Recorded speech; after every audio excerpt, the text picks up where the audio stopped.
Boa tarde a todos. Nós estamos aqui no Centro da Memória da Engenharia, na Rua da Bahia 52, centro de Belo Horizonte. E aqui é também a sede da Associação de Ex-Alunos da Escola de Engenharia do UFMG. Nós estamos aqui na quinta edição do projeto História de Engenharia, contada pelos ex-alunos. Esse projeto é patrocinado pelo CREA-MG, a quem nós agradecemos. Eu agradeci em nome de todos os associados.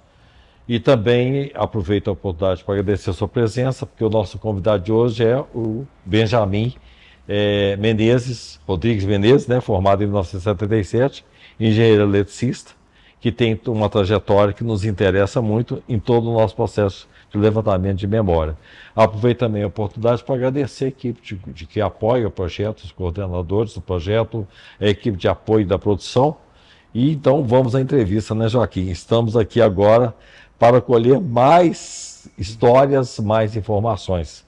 Então, você sendo muito bem-vindo, eu começo a nossa entrevista perguntando para você um pouco da sua infância, adolescência, juventude. Precisa narrar para nós de onde você é. Passa essas imagens, essas memórias para nós. Uma boa tarde, agradeço, né, essa oportunidade de estar conversando aqui com a Associação dos Ex-Alunos, né, uma associação que tem evidenciado demais, né, o papel da Escola de Engenharia na sociedade e também congregando, né, uma comunidade de ex-alunos. Eu nasci em 1952, no interior de Minas, né, Vaz da Palma. Eles até falam, né, que na região mais norte de Minas a gente chama a gente de baianeiro, né, aquele baiano que queria ir para São Paulo e cansava e ficava em Minas Gerais. É verdade, interessante. Aí, como eu sou filho do terceiro casamento do meu pai, né, morreu a primeira esposa, a segunda e depois casou com minha mãe. Então, aos 16 anos eu perdi meu pai, né? E como na época lá no interior existia só até segundo grau, né? Primeiro grau, né? Que era o ginásio. E aí, com um esforço muito grande da minha mãe, eu vim estudar em Belo Horizonte, de onde nunca mais eu saí, né? Você veio Mas quando? Em que ano? eu vim para cá em 1980, 1970, né? Que aí eu passei no vestibular em 1972, né? E fui formar em engenharia elétrica em 1977. É interessante que na época, né, a engenharia estava muito em voga e eu fui fazer engenharia por causa de um conterrâneo meu, que era uma pessoa muito bem avaliada pela sociedade inteira da minha cidade, e ele era engenheiro eletricista e eu gostava muito dele. Então eu falei assim, naquela época, e também no fato da gente ser o destaque em matemática, né, no primeiro grau lá, e todo mundo falava assim, ó, você tem que ser engenheiro. E por causa dele escolhi engenharia Olha que elétrica, né? interessante. Eu ia Engenharia fazer essa elétrica. pergunta, você já adiantou, eu até gostei de você ter adiantado. Mas aí, o estudo lá no interior, como é que foi isso? O estudo interior Primário, era basicamente, não existia escola privada, era só escola pública, né? Tinha um ginásio lá de Zé Ferraim e, por acaso, uma irmã por parte de pai, né, do primeiro casamento, que era diretora do colégio, né? E ela sempre me admirou muito, porque sendo a diretora lá, como eu fui bastante destaque lá nas avaliações, né? E na época, no cinema, né, hoje não existe mais, ao final do ano tinha uma disputa, né, de melhores oradores, né? Cada turma, né, várias turmas, tinha disputa dentro das classes né, do terceiro ano, quarto ano, e depois iam para o final a sociedade toda, né? Nessa época eu tive apresentação para o muita público. sorte e fiquei em segundo lugar, É, como orador? como orador. É. Então Que não você. é, que nunca foi o meu forte, né? É, É, realmente. Então o primário era público. O ginásio também também público? público. Estadual, né? É. E aí a questão do científico. Científico, na época, né, Capial da Roça, eu fiz a seleção no colégio estadual, mas aí alguns parentes vieram comigo, Aqui, aqui olha no só, colégio aqui que. estadual, mas não era o central. Passei no outro colégio estadual. E onde eu ia ficar era muito distante de lá. Aí minha mãe resolveu que eu não ia para o colégio estadual. Fiquei no colégio particular, né, que a gente ali estudei no colégio, né, Champagnat. E graças a Deus, né, a partir do terceiro ano eu fiz uma vez só vestibular, né? Foi na época, foi a última turma que E era o fez. champanhe ali Aqui do dos centro, né? funcionários? Ou aqui do centro da Tamoios? Aqui do centro. E foi a última turma que fez vestibular sentado na arquibancada lá do Exatamente, é. Mineirão, né? E quando você veio a família também ou veio você? Não, vim ficar em pensão, né? Minha mãe com os outros irmãos ficaram no interior. Você então fez o científico aqui no Champagnat Científico, e você já passou na direto UFMG. na UFMG. Olha que espetáculo, porque você realmente era bastante estudioso, né? Porque normalmente nessa época já tinha aqueles cursos integrados de preparação Sim. vestibular. Você fez algum deles, alguma coisa?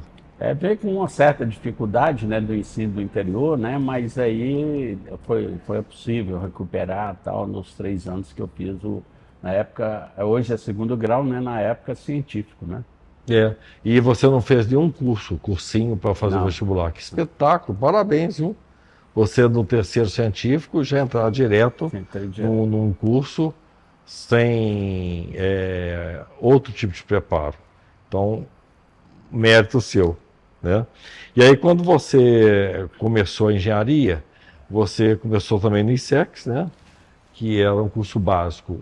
Sobre esse curso básico, quais são os seus comentários acerca do processo educacional, da pedagogia, como que será sua... Olha, quando eu entrei eu passei no vestibular e imediatamente peguei exército, ao mesmo tempo, né. Eu fiz CPOR, que era meio expediente, e o outro meio expediente eu comecei lá no ciclo básico. Aí eu atrasei meio ano, né, na minha formação, formei com 5 anos e meio, porque eu não tinha condições de fazer todas as matérias, né, dos períodos. E o que aconteceu nessa época, a gente se sentia assim muito isolado, né? Sobretudo porque a escola, o ciclo profissional era no centro da cidade, aqui na Praça da Estação, né? Então a gente se sentia muito isolado, a gente não tinha contato. O que era engenharia? Nós não tínhamos muito contato. E permanece um pouco até hoje nesse distanciamento do ciclo básico do ciclo profissional. Foi por isso que quando eu fui coordenador da graduação, eu trabalhei muito com o ISEX para fazer uma cunha dentro do ISEX de matérias profissionais lá na área de engenharia elétrica, né? Consegui, a duras penas, mas eu consegui introduzir um pouco da engenharia no ciclo básico. Você pode me falar quais os conteúdos? Mas esses conteúdos mais básicos, né, de aquele circuito inicial, que é a área de elétrica, né, circuito inicial, mais aquelas matérias na área de análise de sistemas lineares, né? Então nós conseguimos toda a parte daqueles seminários em engenharia, né, que era a partir do quinto período, a gente conseguiu passar para o terceiro período na época, né? Então nós conseguimos, foi uma revolução na época, né? Isso para mim é uma novidade, eu não sabia. Porque dentro dessa tendência, os demais cursos também poderiam pleitear, né? Até quando eu fui coordenador também, né, eu conversei muito com o departamento de Química do ISEX, porque ele saía do segundo grau, na época científico, né, e a matéria de Química geral era quase praticamente aquilo que a gente via no segundo grau. Então eu falava assim, olha, podia ter algumas coisas mais que a gente pudesse utilizar mais na engenharia, né. Mas era uma discussão na época muito mais difícil, né? Porque a escola de engenharia não tinha uma integração com a universidade da maneira geral. Então era tido como como a escola que vivia, né, praticamente a sua vida desvinculada da universidade. Você tem essa visão? Eu até quero explorar isso um pouco mais com você para ver se alguma coisa mudou. Então, voltando lá para o ISEX, era um curso com muito cunho básico, né? Sem essa oportunidade de ter leitura profissional, perspectiva profissional. Então você ficava ali meio que passivo diante de um processo educacional, se submetendo a um escopo de disciplinas necessário, né? Mas sem ter visibilidade do que é a profissão. E mais assim você se saiu bem, se identificou com o processo. Não, graças a Deus, né? Porque a gente, sobretudo, né, está estudando na UFMG, né, no curso de engenharia, isso era uma coisa assim, pelo menos no interior, isso era uma coisa que assim, pô, esse cara é vitorioso, né? Então a gente tinha uma responsabilidade muito grande, né? Não sei se isso acontece ainda, tá estudando numa instituição como a UFMG, era uma glória para muitos poucos, né? Então, minha cidade lá passava uma, duas, três pessoas no vestibular por ano.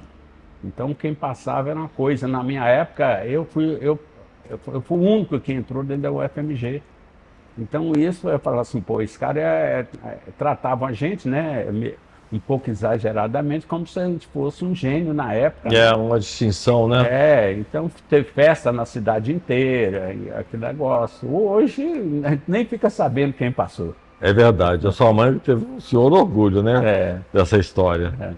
E aí você, dos SECs, alguma disciplina que te destacava lá, que você se identificava, ou tudo igual? É mais pela... O que acontece quando a gente estava antes de entrar na universidade, né? A gente tinha um certo preconceito, falando assim, você gosta de matemática, não sei o quê. E às vezes, por exemplo, o português mesmo, que eu tinha um pouco mais de dificuldade, parece que a gente mais ou menos fala assim, eu vou concentrar meu esforço nisso, né? Então, evidentemente, nas áreas de cálculo, né? Aí a gente tinha uma facilidade maior, né? E queira ou não queira, na época, as turmas eram mais integradas. Tinha um companheirismo muito maior. Então, você já identificava isso nos SECs? Nos SECs, porque cada distanciamento, e aí a gente tinha uma necessidade da gente ter um tipo de união que nos ajudasse. Então, por isso que se você pegar as turmas mais antigas, elas se encontram até hoje, porque tinha uma união maior. As turmas mais novas, né, já não existe tanto isso mais. Tá, então veja bem, lá nos SECs, de forma contrária, os meus colegas de fato aconteceram aqui no ciclo profissional. Nós não mantivemos, eu não tenho vínculos com colegas de SECs, né, às vezes nem me lembro muito.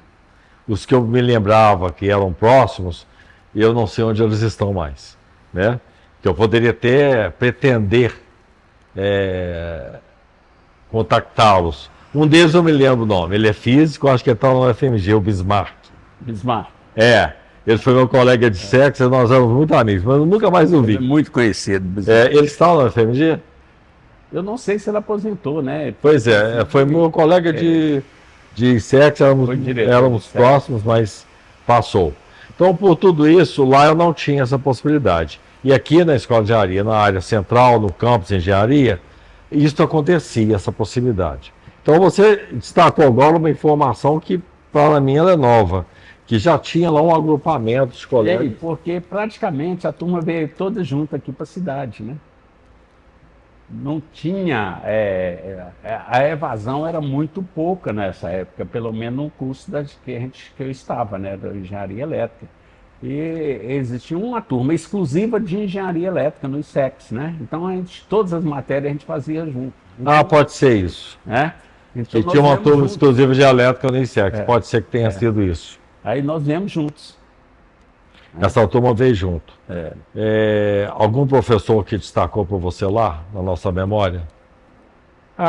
Eu não gostaria de falar nome, né? Porque foi uma época muito boa. Ou seja, a gente está lá nos SECs, a gente... que o nome mais famoso e que a gente tinha um prazer de estar convivendo, né, era a Beatriz Alvarenga, né? Que todos citam, né? Então, para representar os outros, né? eu Sim, diria... em nome dela representar todos os outros. A Beatriz Alvarenga faleceu, acho que tem Foi recente. um ano e pouco, É, pelo menos de 2 anos. E ela é tia de uma amiga, que é ex-aluna da escola, que é a Angela Alvarenga, que engenheira mecânica, a única engenheira na turma. Acho que eram 120 alunos na época, e ela foi a única engenheira da turma, mecânica. Então, a Beatriz é uma referência realmente. Depois que você veio para o campus, então, para o UFMG aqui para o ciclo profissional, qual que foi o impacto, Benjamin, da diferença entre o campus e aqui na escola? Olha, o maior impacto é aquilo. Agora nós vamos saber o que é engenharia. Tá? Como eu disse, tinha uma desconexão muito grande. Então, os primeiros professores, né? E de uma certa maneira, naquela época, a grande maioria dos professores, eles eram tempo parcial. Então, eles não eram praticamente professores, eles eram engenheiros. Então, trazia muita informação do que era engenharia fora. Tá? Tinha uma dificuldade, né, que a gente não tinha um acompanhamento, né, que a gente viveu nos séculos com os professores que eram professores profissionais. E aqui mais engenheiros, né? Então, teve esse impacto muito positivo, né, por um lado, e o outro é que terminava as aulas e a gente ficava sem, né? Sim. Aí a turma era mais aquela união que já existia, que a gente sentava para estudar juntos, tal, né? Mas teve um impacto muito grande, sobretudo, para a gente Além do impacto da diferença, área, especificamente a área. O que é engenharia elétrica, né? E o curso de seu engenharia elétrica foi todo ali na Santos Dumont, não todo foi? aqui na Santos Dumont. Porque era só vocês, né? Era só a gente. E você notou uma performance diferente dos professores quando você chegou aqui? Uma delas você já adiantou, que eles eram do mercado. E era um perfil diferente. Eles vinham, davam aula e voltavam para a sua empresa, projetos, seus contratos. Teve alguma nuance, alguma coisa diferente nesse perfil? Teve no seguinte sentido, né, que quando nós viemos aqui, tudo entusiasmado, né, agora nós vamos fazer realmente engenharia, dos professores, nós aqui no ciclo profissional, eu não sei se foi o primeiro, né, em dedicação exclusiva, que foi o professor Amilar Marques, né, e eu me lembro até hoje, né, quando ele teve uma aula, né, de motores elétricos, né, ele punha uma fita em volta dos motores, né, e punha a gente, todo mundo estático lá olhando, porque não podia estragar nenhum equipamento, né? E por que ele? Porque ele ficava o dia inteiro e a gente conseguia, né, ter uma orientação mais sobre a parte, né, o que era a universidade, o que era a escola de engenharia. Então, pelo fato da gente estar aqui na Santos Dumont, né, fora dos outros dois prédios, na G e AS, então a gente não tinha muito contato com os demais alunos. Isso é interessante. Então a gente vivia quase que numa ilha aqui, um pouco aqui no isolado. prédio da Santos Dumont. Os laboratórios eram aqui na Santos Dumont. Todos aqui, era tudo aqui. O curso era todo ali na Santos Dumont. É evidente que a gente utilizava um pouco, né, as oficinas Cristiano Ottoni, né, que na época aí já estavam sendo desativadas, né? Ali nos laboratórios da Santos Dumont também tinham inundações? Tinham inundações. E você notou uma certa... Eu percebi que, não sei se você foi contemporâneo meu, uma certa formalidade, um rigor muito grande por parte do corpo docente. Você percebeu isso? Diferente dos ISECs? Tinha, porque lá, como os professores ficavam o dia inteiro, né, quando era possível, a gente ia consultar os professores. E aqui existia um certo distanciamento, né? Porque o professor chegava, dava aula e depois ia embora. Certo? Isso aí existia na época, né? Mas uma coisa que eu acho que deveria ter, que a mudança foi um pouco radical, né? A gente tinha o perfil de professores praticamente quase 100% 20 horas e depois passamos para professores quase praticamente dedicação exclusiva, né? Foi interessante você colocar isso, Benjamin, porque eu sempre fui defensor, porque eu fiz a minha trajetória toda como professor, 20 horas. Eu fui muito pressionado para passar para a dedicação exclusiva, mas eu não aceitei. Era o meu perfil, eu consegui aprovar, eu iniciei como 40 horas e pedi para aprovar 70, para 20 horas, consegui convencer a Central Acadêmica, eu me esqueci qual que era o nome da instância. E eles aprovaram a minha mudança para 20 horas e eu permaneci assim, apesar de todas as pressões até formar, até concluir, até aposentar. Veja bem, eu sempre fui defensor do perfil 20 horas, para que ele possa mesclar, né, trazer para a escola de engenharia o conhecimento da prática, né? Pode parecer simplório isso, mas é a realidade. Tanto é que até então, eles é que editavam toda a nossa bibliografia, eram professores que tinham prática, que tinham talento na escrita. Não é isso? Nós nunca podemos deixar de reconhecer o perfil do profissional. E a universidade verteu apenas para dedicação exclusiva.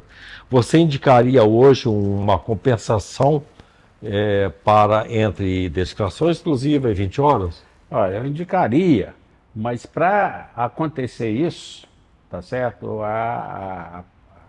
Esse regime de 20 horas teria que ser um pouco mais valorizado, seja em termos da atividade, como em termos salarial também.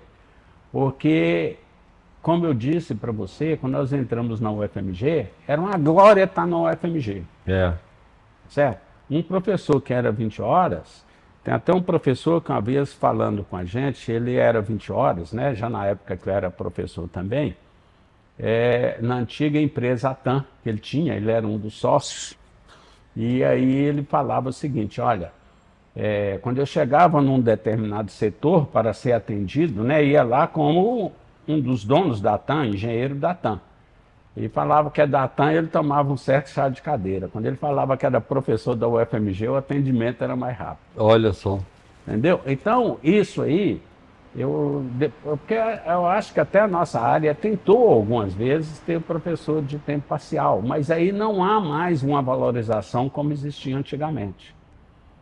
Eu acho que se fosse possível, né, ter um certo percentual de professores de tempo parcial, mas numa valorização mesmo, né?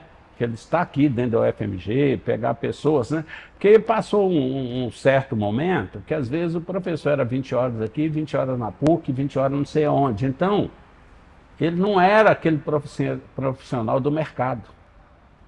Tá? Ele era professor profissional, porque ele estava em vários locais dando aula. Né? Até que, por exemplo, na nossa área, mais de engenharia, né? Porque às vezes você, por determinada área, senão você dá uma formação para os seus alunos muito mais de pesquisa do que da prática em engenharia. Nossa área é uma área aplicada. Então, mas na área nossa, se eu posso falar mais diretamente da engenharia elétrica, eletrônica, né? Mas como essa atividade que eu tenho na fundação também me dá uma visão maior, a escola de engenharia, os professores, vários professores, não é o tanto que seria, né, melhor ainda, os professores têm contato com as empresas, em projetos, seja de consultoria, seja de laboratório, seja de pesquisa, e com isso há um envolvimento de alunos nessas práticas. Então os alunos passam a ter uma visão um pouco melhor do mercado. Do mercado, Então isso tem áreas aí, por exemplo, a engenharia mecânica tem muito contato, a engenharia elétrica tem muito contato, alguns departamentos lá, né, de alguns cursos lá da área de engenharia civil, bastante, né? Eles mantêm, tem algum percentual aí, parece que estava tendo uma tendência a fazer uma compensação, isso é fato? Não sei o que você chama de compensação. Aumentar, não ficar tão restrito à dedicação exclusiva. Porque quando a gente assina o contrato de dedicação exclusiva, lá, não sei se o contrato é dessa maneira, você fala que você vai fazer ensino, pesquisa e extensão. né? Evidentemente, prioritariamente o ensino. Mas como que você vai fazer, isso é a minha opinião, como é que você vai fazer um ensino de qualidade se você não tem a visão do mercado, da É, engenharia, né? Então, tanto que os professores que são mais procurados para iniciação científica, para estágio, são aqueles professores que têm projeto com empresas, né? Então, isso eu acho que no momento adequado aí, eu creio que devia evoluir pelo menos um pouco nessa direção. eu concordo com você. Concordo mesmo. Bom, mas aí, aqui no curso, então, quais foram as disciplinas que mais significaram para você, Benjamin, em termos no curso de engenharia elétrica? É Que que foram destaque? hoje eu vejo que o ensino, né, está mais voltado para as grandes áreas do mercado, né? Mas lá a gente era muito restrito a máquinas elétricas, circuitos, né? A gente tinha muito pouco com o mercado. Por exemplo, eu poderia citar o professor Tomás, né, que ele continuou na empresa e dava curso para a gente. Então ele trazia, né, a visão de projetos que ele fazia lá fora, aqui dentro, mas a gente não tinha, passou a não ter muito. Tanto que, por exemplo, como eu formei em 77, e foi aí que começou a guinada, né, para dedicação exclusiva. Quando eu, por exemplo, eu fui contratado aqui para a UFMG em 79. E essa geração 78, 79 foi a primeira geração dentro da elétrica, eletrônica, de dedicação exclusiva. Tá? Então eu fui um dos últimos a ter esse curso com bastante professores do tempo parcial. Aí depois começou a ter uma quantidade muito grande de professores recentes, né, recém-formados, né, em dedicação exclusiva, que foi evidentemente que teve uma vantagem muito grande, né, mas foi um certo desequilíbrio aí para essa transição. A questão da energia. No curso tem um escopo de disciplinas que voltado à geração de energia, distribuição, otimização, outras alternativas. Na época tinha, hoje tem, como é que é isso? Na época tinha, mas muito limitado, né? E Hoje hoje? cresceu demais. O que nós temos hoje da engenharia elétrica? Estou perguntando porque você foi professor de qual departamento da elétrica? Quando eu entrei era do departamento de engenharia elétrica, depois mudei para o departamento de engenharia eletrônica para um concurso de titular. E eletrônica, né? Então, qual que é no escopo, o que contempla hoje essa grande demanda de energia limpa no curso? Tem alguma disciplina que aborda isso? Na parte de energia limpa, né, por causa do Brasil, a parte da hidrelétrica, né? E com o tempo também, né, foi um incentivo muito grande a parte da energia solar. Tem linhas de pesquisas muito importantes hoje dentro do curso nessa parte mais de energia limpa, né? Eólica, solar. Então Isso, mas no seu curso, o no que curso você mesmo, de chegou a ver? elétrica, né? Quando você fez o curso? No curso não tinha muito. Não tinha. Não tinha. Não se falava muito em. Eu acho que talvez isso tudo tenha sido montado muito mais para o segmento industrial. Mais segmento industrial e com a disponibilidade, porque, como eu disse, né, a grande maioria era de professor de tempo parcial, então não tinha uma linha de desenvolvimento de projetos dentro dos cursos.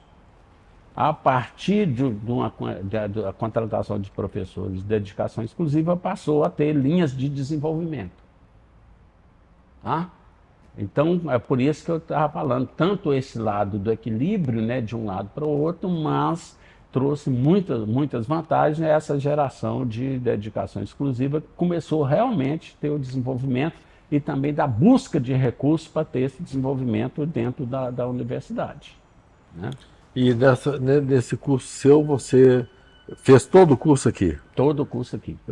Historicamente, quando é que o curso saiu daqui e foi lá para o campus? Foi junto com os outros cursos ou foi antes? Da elétrica, por exemplo, a mudança total da escola de engenharia, total, se deu em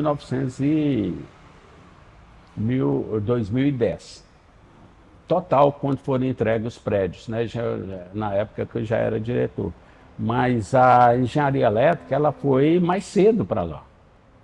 Eu não sei precisar o ano exato, mas ela foi muito mais cedo para lá, porque inclusive nós passamos a usar o antigo prédio do ISEX, eu lembro disso, agora eu estou lembrando. O antigo prédio do ISEX, e tinha também o Centro de Pesquisa e Desenvolvimento em Engenharia Elétrica, né? Ao lado do laboratório LEAT, laboratório de extra e alta tensão, que a gente utilizava tanto para pós-graduação como para graduação nessas salas que nós ocupamos lá, né, as salas que não eram tanto adequadas mais, né, o prédio ficou meio abandonado, mas a elétrica foi mudando como tudo lá para o campus. Né? Voltando como a mecânica também mudou. Né? Mudou antes da elétrica, inclusive. Mudou antes da elétrica e depois foi elétrica. Nessa memória sua, que lá do interior, voltando lá no interior, que você se espelhou em engenheiro eletricista, lá no interior. Aí você resolveu fazer, porque geralmente a pessoa tem uma identidade pela engenharia, mas ela é motivada por alguma referência, seja familiar ou próxima, né? Nesse caso foi uma referência próxima. E foi bom para você isso? Foi, e a referência que não era mais familiar, ou dessa admiração que eu tinha para esse Paulo Mans, que é da geração, mais antiga lá, é porque não tinha praticamente informação nenhuma, né? Na minha terra, na minha infância, né, a energia lá era de gerador, né? Chegava 10 horas da noite e desligava tudo. Então, praticamente, a gente não tinha, quem não era mais das cidades maiores, como Belo Horizonte, a gente não tinha informação. Por isso, quando eu cheguei em Belo Horizonte, era um capial, ficava com medo até de sair na rua. É mesmo? Por causa do tamanho da cidade, né? A gente nunca tinha saído. Então, a gente tinha essa certa dificuldade até falar, mas eu tenho que ambientar. Então, a maior indicação, uma coisa mais genérica é, eu sou bom em matemática e física, então você vai ser engenheiro. Era simples assim, né? Eu sou bom de matemática e física, eu vou fazer engenharia. Mas a visão do resultado desse profissional, o que ele pode fazer, ainda não se tem. Quando é muito jovem, né? Muito jovem é muito difícil. Então, voltando lá para a formação, as disciplinas de maior destaque da estrutura foi circuitos elétricos, é isso? Circuitos elétricos, máquinas elétricas, né? Da parte de máquinas elétricas, né? Linhas de transmissão não se falava. Era muito pouca, tá? Muito pouco. Não era o que tem hoje, né? Na época já estava começando, a ter o laboratório de extra e alta tensão do professor N. Subestações. N. Piroli? Subestação. N. Piroli? Justamente. Subestações. Subestações.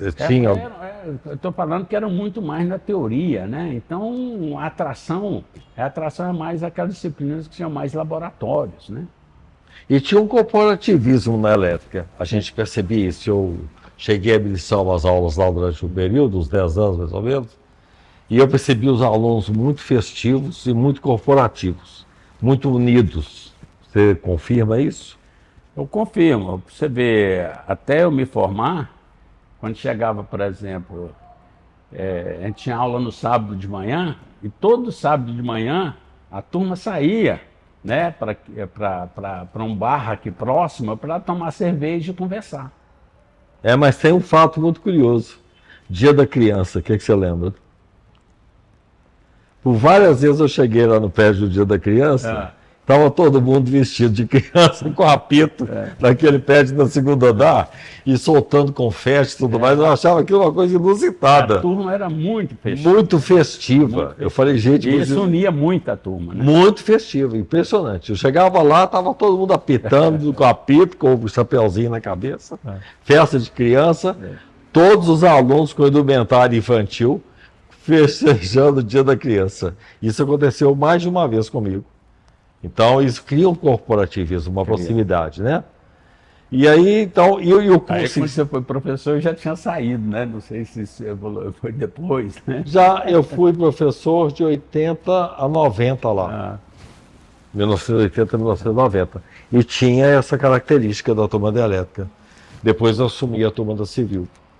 Mas eu gostava muito do prédio lá, das instalações e tudo mais. Então, quando você fez a elétrica, qual é a disciplina, Benjamin, que te chamou mais atenção, que você, eu quero mexer com isso? Tinha alguma coisa assim? Na época, né, tanto a parte de máquinas elétricas, né, por causa do professor Hugo Luiz Sepúlveda, né, como também a gente tinha Você ainda foi aluno do Hugo Sepúlveda? Fui aluno do professor Hugo Sepúlveda. Você sabe que aqui nesse museu tem um grande acervo dele, né? Tenho. Do professor Hugo Sepúlveda, e também a gente tinha um computador analógico digital lá, né? Isso é. Então, o que me despertou muito para essa área de fazer simulação, desenvolvimento, né? Por isso que eu fui mais para a área de máquinas elétricas, eletrônica de potência e controle. Mas a origem já foi ali quando eu comecei a ver, né? Esse tipo tecnicamente, né? Me chamou muita atenção a parte de acionamentos elétricos, né? De uma maneira geral. E você percebe até hoje que o nosso meio social sabe muito pouco o que o engenheiro eletricista pode fazer por nós? Já percebeu isso? Eu percebo aí que as pessoas, por exemplo, até hoje, às vezes, sobretudo, né, locais, né, que não tem muito contato com a engenharia, eles acham que o engenheiro eletricista é só para fazer projeto residencial ou até subestação, né? Exatamente, exatamente. Ou linha de distribuição de alta tensão. Ele não tem a visão hoje, que a engenharia elétrica é muito ampla hoje, né? Hoje está mais ampla ainda, né? Muito. Fala-se até em condução sem eletrodutos, sem fiação. E tem isso está evoluindo a área de biomédica, né? Muito desenvolvida dentro da área de elétrica, né? A questão da bioengenharia, né? Bioengenharia. Tem vezes que tem uma defesa de mestrado ou de doutorado e fala assim, pô, isso é engenharia elétrica dentro do nosso programa de pós-graduação. Sim, É uma amplitude, né? Porque depois da parte, ainda mais hoje, né? E mais antigo um pouco, a otimização, né? Que a otimização espalhou, né? Mas dentro da elétrica tinha muitos professores da área de otimização, né? Hoje está espalhado, em todas as áreas tem isso, na engenharia de produção, na mecânica, sim, né? Na ciência da computação, foi espalhando para todas as engenharias e mais ainda. Ô, né? Benjamin, o curso de elétrica tinha ênfase também, como tinha nos outros cursos? Praticamente não tinha ênfase, né? Aí eu tenho que voltar lá atrás, quando eu fui o coordenador, né, da graduação, lá no final dos anos 80, que nós tivemos várias ênfases, né? Tinha umas 4, 5 ênfases, né? Você ajudou a criar essas ênfases? Nós criamos. Você pode falar conosco? Porque a eletrônica é uma delas, né? Porque tem a parte de eletrônica, a parte de eletrônica de potência, eletrônica básica, a parte de controle, a parte de inteligência computacional, a parte de sistema de energia, a parte de engenharia de computação. Olha que diversidade. Aí nós fizemos a diversidade e logo depois eu fiquei sabendo que a Poli, né, a USP lá, eles tinham feito também, o que já 3 anos depois tinham feito isso e divulgando, falando assim, pô, nós precisamos cacarejar mais, nós fizemos isso aqui antes deles. Antes deles, cacarejar, você falou tudo. Sabe por quê? Porque estava tendo uma revolução muito grande dentro da área de elétrica, a gente tinha um percentual altíssimo de disciplinas de tópicos especiais. Porque não tinha disciplina, começou a vir muito mestre, sobretudo doutores, né? Chegava e queria dar novos conhecimentos, né? Abranger mais a engenharia elétrica, né? E não tinha disciplinas que pudessem ser usadas daquilo ali. Então, lançava demais tópicos especiais. Aí, quando eu entrei, aí nós, né, diminuímos drasticamente os tópicos especiais, porque incorporou aqueles novos conhecimentos ao currículo da engenharia elétrica. Ah, certo. Vocês criaram as disciplinas das inovações, né? Das inovações. Veja bem o que virou o mundo. Nós temos robôs, né? Lembra da questão do controle numérico? Controle numérico. Aquilo para a gente era uma novidade. Imagina onde nós chegamos hoje. Hoje tudo é eletrônico, tudo é energia, né? Até o automóvel que antes era combustível fóssil, Ele evoluiu hoje para carro elétrico. Carro elétrico. E temos outras perspectivas aí, né? Outras coisas. Por indução, sei lá o que vai evoluir isso, para cada vez mais otimizar o processo. Então, esse conhecimento da engenharia elétrica, que nós podemos, você muito mais do que eu, com certeza, pleitear, né?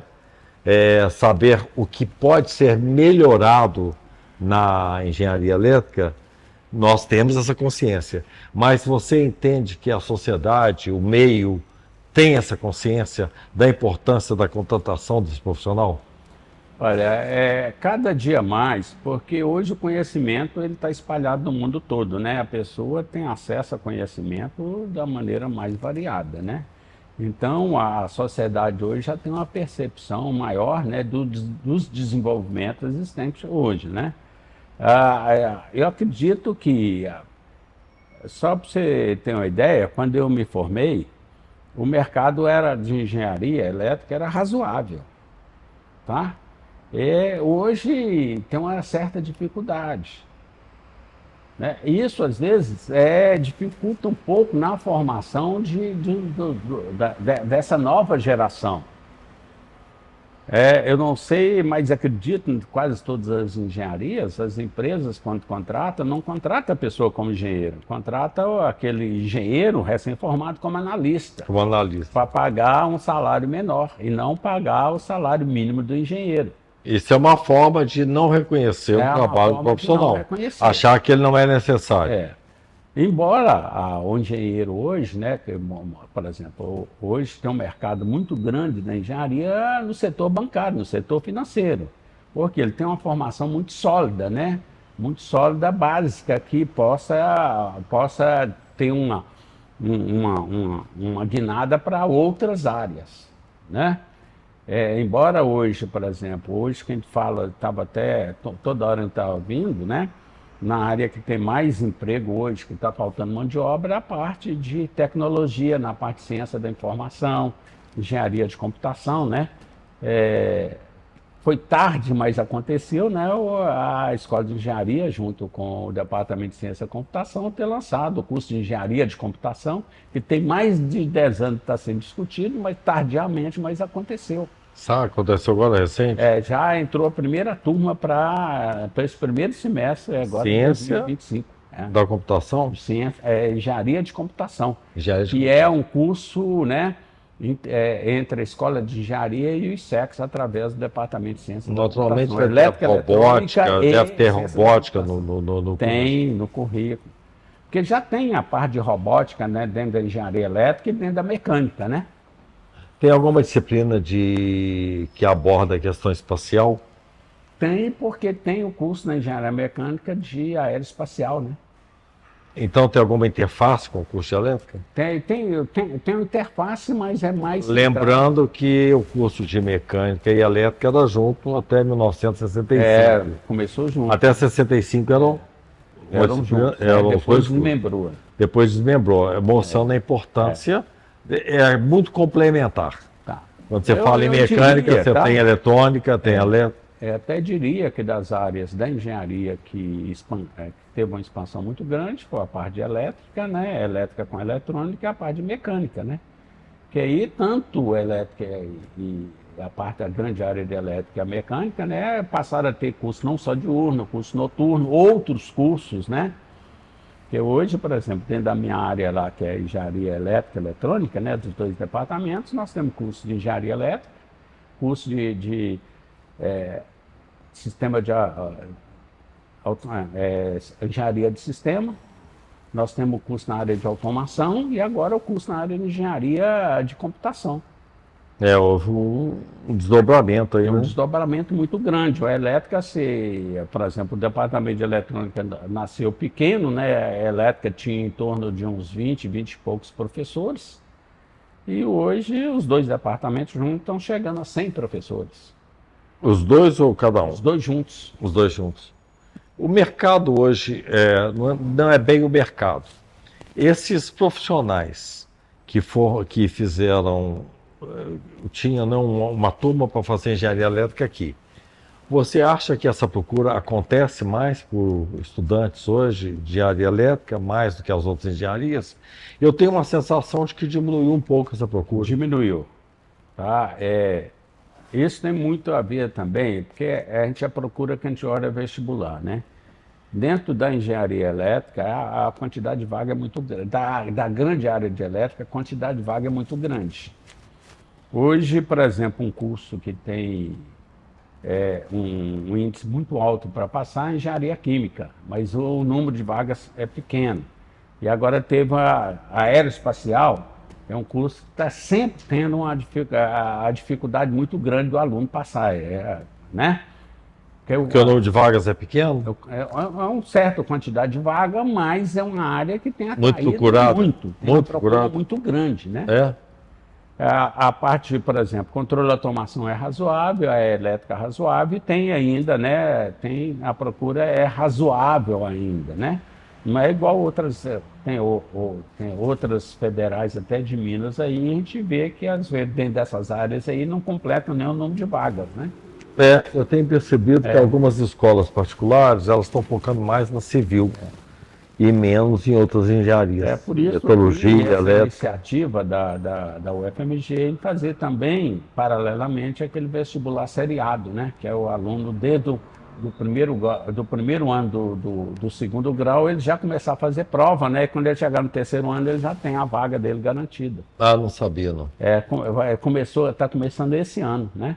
Esse ano vai ser o primeiro ano desse vestibular seriado. Muito curioso isso. Então, primeiro, segundo, terceiro grau. Está fazendo isso. Em outras universidades já tem isso, né? Você acha que isso mediria uma tendência? Eu não sei se é uma tendência, porque como o vestibular... Teria uma certeza maior quando ele chega a concluir os 3 anos.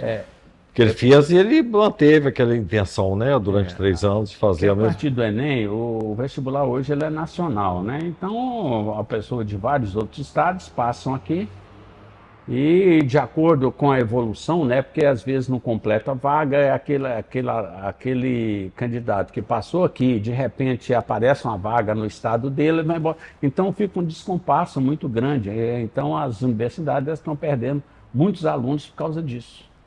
Sim. Né? Ou vem de outro estado, mas aí não consegue ter aquela manutenção, né? Por exemplo, a UFMG tem a moradia, né? Mas não cabe todos, né? Então começa a ter aquelas dificuldades do aluno de se manter aqui. Em outras palavras, mudou muito o perfil da sua turma na década de 70. Era praticamente só mineiros, né? Só mineiros não, só quem morava, né? Em Minas Gerais. E quem queria fazer elétrica, queria fazer elétrica mesmo, né? Hoje um aluno passa, eu queria fazer engenharia tal, mas não deu pontuação, então vou entrar nisso. Quem sabe lá eu não faça uma mudança de curso durante o meu trajeto, né? Olha, a nossa conversa é muito ótima, nós vamos fazer um pequeno intervalo, 5 minutos, e voltaremos para o segundo bloco.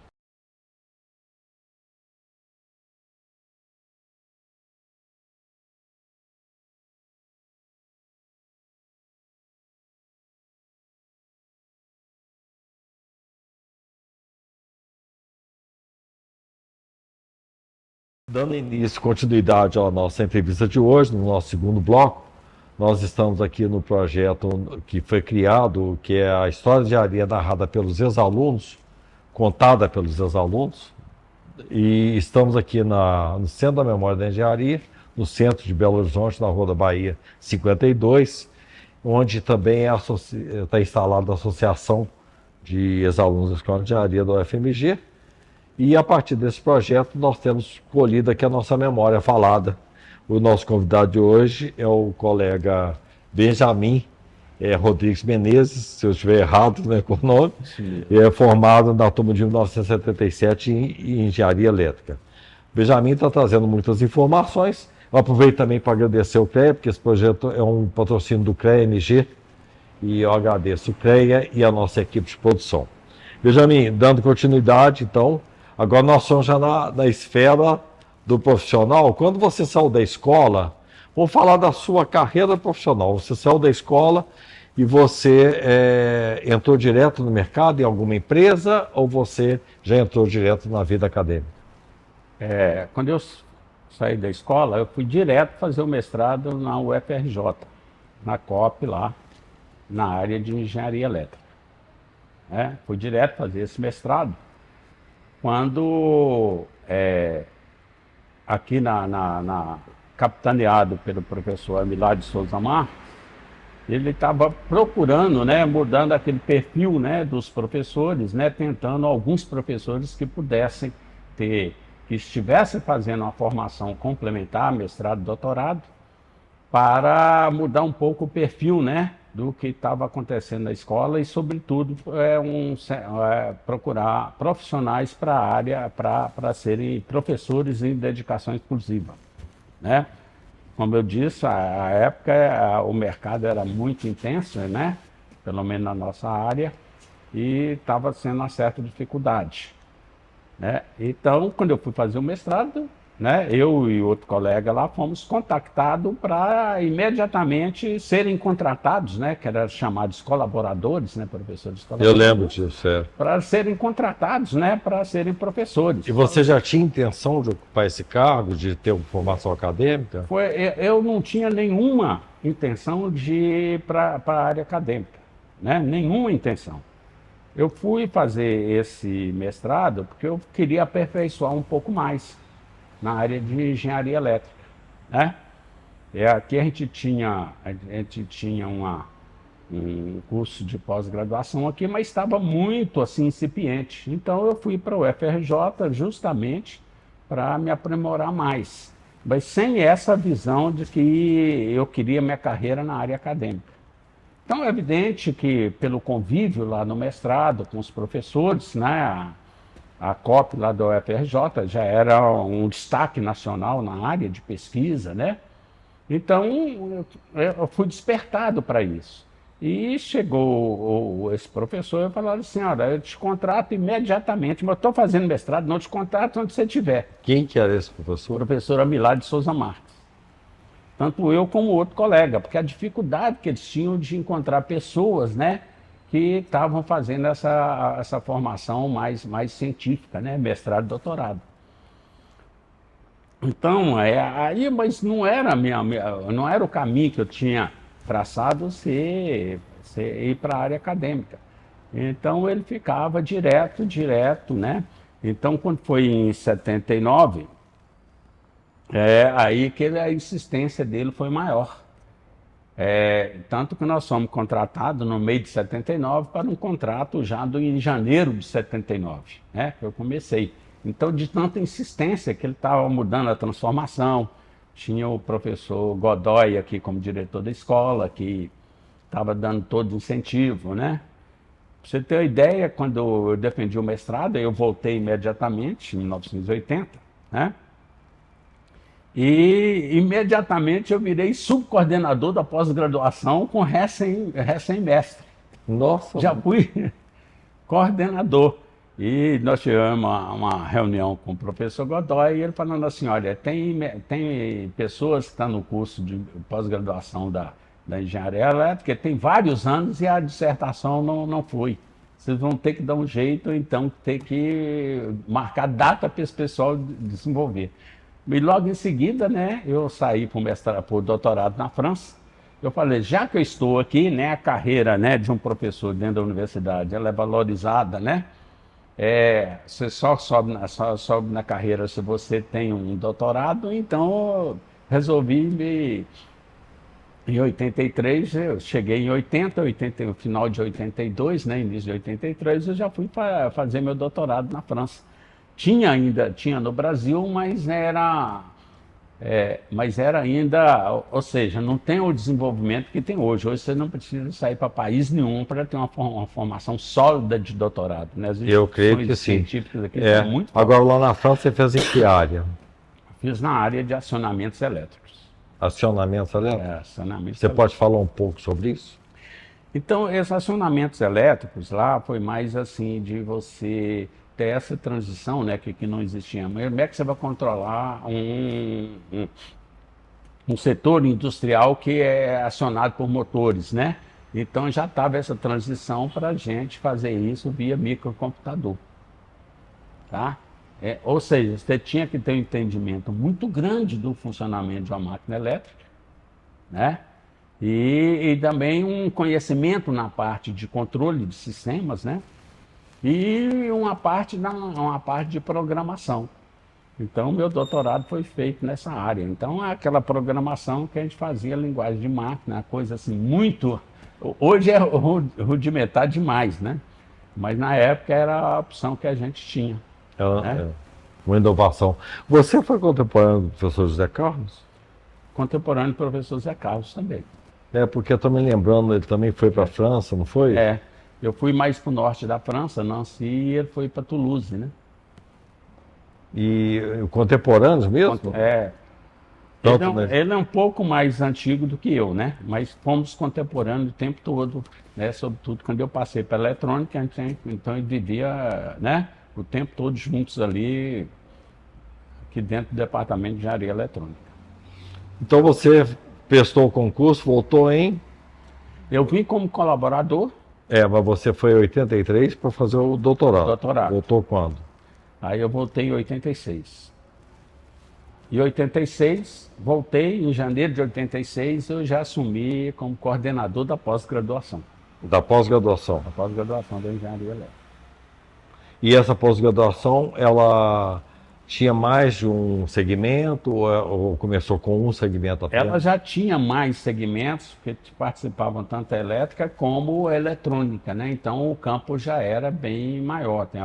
Aí, antigamente, que era mais só energia, né? Passou a ter controle. E já tinha mestrado? A parte de eletrônica. Nessa época, era pós ou tinha mestrado? É só mestrado. Só mestrado? Só mestrado. Hoje já tem o doutorado? Hoje já tem doutorado, o curso, por exemplo... Você foi contribuinte também e participou? Eu fiquei 4 anos nessa época, depois voltei novamente, quando nós preparamos o curso para ter um doutorado, né? Conseguimos ter conceito 7, aí teve uns problemas de relatório, voltamos para 5, e hoje é um programa nível 6. Programa certo. Você acompanhou isso, você já aposentou, Benjamin? Já aposentei em 2017. 2017? Quando eu fui para pós-graduação. Como eu fui contratado dentro da elétrica, e aí, naquela época, por exemplo, quem defendia doutorado, algumas universidades, como Uberlândia e Itajubá, o professor defendia doutorado, eles abriam uma vaga para professor titular. Era quase que automático. E na UFMG não tinha isso, né?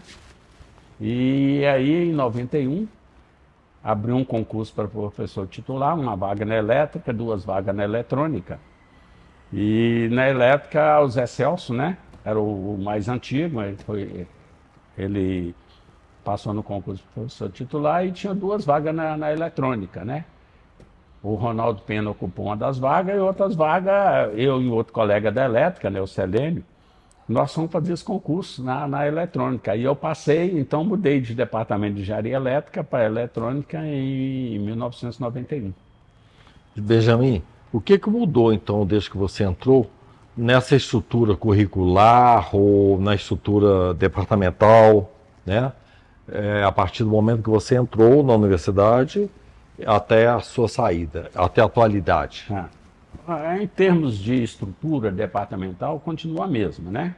É evidente que a elétrica e a eletrônica cresceram muito, né? O crescimento inicial, um forte crescimento foi na época que o governo teve aquele projeto Reúne, né? Que cresceu demais. Foi quando foi criado, além do curso de engenharia elétrica, teve o curso de controle e automação e um curso de engenharia de sistema. Então, os 2 departamentos cresceram muito. E também, uma coisa importante, essa geração que entrou com dedicação exclusiva em 78, 79, né, nós passamos a ter alunos muito bem posicionados em grandes empresas, como CEMIG, como Vale do Rio Doce, várias grandes empresas. E aí essa geração começou a buscar projetos, né, junto a essas empresas, né, para trazer, tanto para exercer, né, fazer esse contato com a sociedade, que era muito importante, e para complementação, ter os alunos também participarem disso como complementação. Então teve uma mudança muito grande, porque não tinha esse perfil ainda, né? de ter esse elo entre a universidade e a empresa. Então, teve um crescimento muito grande nesse período todo, nessa contratação desse perfil de professor de Isso motivava muito os alunos, né? Isso motivava muito. Porque tinham perspectivas, né? Vendo projetos consistentes, né? Justamente. Inovadores para eles atuarem. Eu entrevistei um colega nosso aqui, que ele foi um dos primeiros nessa área de computação, e ele começou a carreira dele na área de planejamento já no ISEX, na programação de computadores, quando era Fortran básico lá, imprimindo cartão. Imprimindo cartão. E ele começou ali como monitor e fez toda a carreira dele em empresa de engenharia nessa parte de sistemas. E a trajetória é muito interessante porque ele tinha que atender demandas que saíam à frente do conhecimento. Imagina você, esse que é engenhar, né? A demanda na frente do conhecimento, quer dizer, você não tem o conhecimento para atender a demanda. A demanda existe, você vai criar a engenharia para atender aquela demanda. Então, esse processo criativo da engenharia, ele me fascina. Criar o novo. Em todas as instâncias da engenharia, é muito importante despertar, e eu despertava muito isso nos alunos, a importância da prática profissional de ter coragem para engenhar, para criar o novo. Não negar, porque aquela atribuição é do profissional. Eu falei assim, imaginem vocês, você é chamado para resolver um problema, fazer um projeto novo, você fala que você não tem como fazer. Então, assim, quem é que vai fazer? Vai ser um outro profissional, um bibliotecário, um educador, um filósofo? Isso não existe. É da competência da engenharia. Então, crie. Isso é pesquisa. Isso é coragem para fazer o novo. Então, nesse processo que você está vendo aí agora, dentro da estrutura curricular da engenharia civil, da engenharia elétrica, houve uma mudança significativamente nesse período, pelo que eu estou vendo. Houve uma mudança muito grande, e que hoje os professores, eles, sobretudo da área nossa, né, que eu posso falar da área nossa, e cresceu muito esse incentivo de buscar desafios das empresas brasileiras, né? A gente tem, o programa de pós-graduação nosso é nível 6, significa que nós temos uma grande produção científica, né? Que é o conhecimento para o mundo todo. Mas aí hoje tem um incentivo muito grande para os professores de transformar esse conhecimento em inovação para o nosso próprio país. Eu falo tipo assim, que tem mais de 15 anos, eu mesmo estou num grupo lá de inteligência computacional, né, redes neurais, que mais de 15 anos, além de outras empresas, tem mais de 15 anos que a gente tem projetos com a Petrobras. É projeto de diagnóstico e detecção de falhas em equipamentos que estão lá no pré-sal. Gente, que espetáculo! Aqui dentro da escola? Aqui dentro, esse tem um grupo muito grande. Nós temos há muito tempo que nós temos projetos com a Petrobras. E com participação na formação, na graduação, né? Envolvendo os alunos da graduação. Praticamente todos os projetos de desenvolvimento, né, obrigatoriamente tem que ter tem alunos de graduação, de mestrado e de doutorado. E esses alunos, parece que a demanda ficou boa para eles, né, em termos de prática profissional. Isso é uma implementação da formação deles, é uma coisa absurda. Isso é uma novidade que tem que ser destacada aqui no nosso projeto. Fique registrado, isso está registrado, né? Porque é um diferencial. Eu vou te dar passar um dado que porque grande parte dos projetos com empresas, sejam públicas ou privadas, nós temos projetos de desenvolvimento também com empresas públicas, tá? Só sob a gestão da Fundação Cristiano Ottoni, porque tem alguns também na Fundep, só dentro da Fundação Cristiano Ottoni, hoje esses projetos oferecem mais bolsas para alunos, né? Bolsa de pesquisa para pesquisa de desenvolvimento para alunos de graduação, mestrado e doutorado, do que os órgãos de fomento. A quantidade de bolsa lá é a quantidade de bolsa oferecida para os alunos. Isso é para todas as áreas da engenharia? Todas as áreas da engenharia. E só atende aquela conversa que nós tivemos antes com relação à infraestrutura urbana e rural. Para a formação do aluno, ele é muito importante. Interessante. tá certo? O aluno que está fazendo mestrado, está fazendo doutorado, ele passa a ter uma visão muito boa também das necessidades das empresas, né? Porque hoje há uma certa dificuldade muito grande de uma grande empresa, contratar um doutor e reconhecer financeiramente esse título dele. Exatamente, isso é importante. Agora, Benjamin, podemos estender isso também para a área pública, para municípios, gestores públicos, porque essa visão das empresas, a empresa ela absorve o profissional mais. Também ela não tem como ser autônoma sem ter um profissional. E na área pública parece que não tem entendimento sobre a alocação desse recurso e do reconhecimento, inclusive financeiro, desse trabalho de engenharia. Mas de parceria, né, para desenvolvimento de alguma área do setor público, nós, por exemplo, nós temos alguns projetos nós tivemos um projeto, né, com a Prefeitura de Belo Horizonte, que a origem dele, né, que nós conseguimos, né, conversar com a Prefeitura, foi quando na Copa do Mundo, aquele viaduto lá no Antônio Carlos desabou. Então nós conseguimos ter um projeto que durou 4 anos com a Prefeitura, que, por exemplo, a UFMG ela não pode concorrer com a empresa privada em fazer o projeto do viaduto. Mas ela pode, pela isenção que ela tem, ela pode avaliar a qualidade do projeto, avaliar o que está sendo construído, tá certo? Ela não pode ter uma concorrência desleal, tá certo? O projeto tem que ser feito pela empresa privada. Mas aí nós fizemos um projeto que avaliava esse tipo da qualidade do projeto e interagia com a empresa privada que estava fazendo o projeto na melhoria. Isso via Fundação Cristiano Ottoni. A Fundação Cristiano Ottoni. Sim, nós vamos falar dela daqui a pouco. Os professores são dedicação exclusiva, eles não podem fazer o projeto, eles diretamente, né? Então vocês têm bolsas lá que podem contemplar várias oferecidas para alunos de vários cursos. Vários cursos. Isso não era sabido. Todos os cursos. Muito bom saber isso.